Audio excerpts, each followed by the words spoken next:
ভিডিওটা সম্পূর্ণ না দেখে কেউ কিন্তু স্কিপ করবেন না। একটা অনেক বড় স্ক্যাম বেরিয়েছে, না আমরা অনেকে না জেনেই কিন্তু সেখানে একটা ক্লিক করলেই আমাদের কিন্তু অনেক বড় সর্বনাশ হয়ে যাবে। তো তার জন্য সবাই কিন্তু সাবধান। আমার একটা ফ্রেন্ডের সাথেও কালকে এটা হয়েছে, তো আমি চাই না যে আর কারোর সাথে এরকম কিছু হোক, যার জন্য আজকে আমি এই ভিডিওটা বানাতে এলাম। তো কালকে রাতে আমার একটা ফ্রেন্ডের সাথে এরকম হয়েছে যে ব্যাংক থেকে কেওয়াইসির জন্য একটা মেসেজ এসেছে। তো ও জানে যে ব্যাংকের কিছু এসেছে, তো যার জন্য ও ক্লিক করে, সেখানে ক্লিক করার সঙ্গে সঙ্গে ওর হোয়াটসঅ্যাপ পুরো ব্লক হয়ে যায়, আর ফোন একদম পুরো লক হয়ে যায়, কিচ্ছু ফোনে করা যায় না। মানে ওর ফোন বলো, সিম বলো, সব কিছু হ্যাক হয়ে যায়, যার জন্য ও কারোর সাথে কন্ট্যাক্ট করতে পারে না। আর হ্যাঁ, যে ওই লিঙ্কে ক্লিক করবেন তার কন্ট্যাক্ট মানে তার তো হোয়াটসঅ্যাপ পুরো বন্ধ হয়েই যাবে, সাথে সাথে তার হোয়াটসঅ্যাপ তো হ্যাকাররা তো হ্যাক করে নেবে, সিমটাও হ্যাক করে নেবে।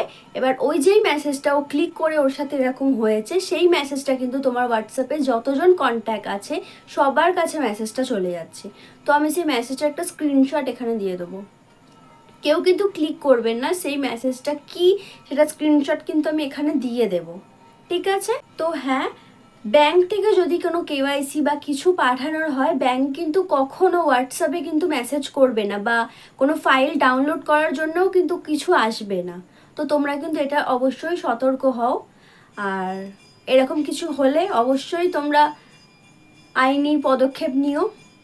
এরকম অনেকের সাথে হচ্ছে। কি ভাগ্যিস আমার বন্ধুটার ফোনে কোনো ব্যাংক অ্যাকাউন্ট বা কিছু ছিল না। হ্যাঁ, যদি ব্যাংক অ্যাকাউন্ট থাকতো, তো ওরাও যেহেতু ফোন পুরো অ্যাক্সেস করে নিয়েছে, যার জন্য ওটিপিও ঢুকে যেত। ওটিপি ওরা নিজেরাই দেখে ওর ব্যাংক অ্যাকাউন্ট পুরো ফাঁকা করে দিত।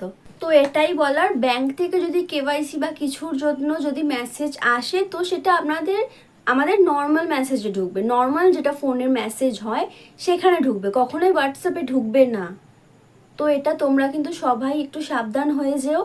আর আমি স্ক্রিনশটটা এখানে দিয়ে দেবো, আর আমার এই ভিডিওটা কিন্তু সবাইকে পাঠিয়ে দিই যাতে সবাই অ্যালার্ট হতে পারে।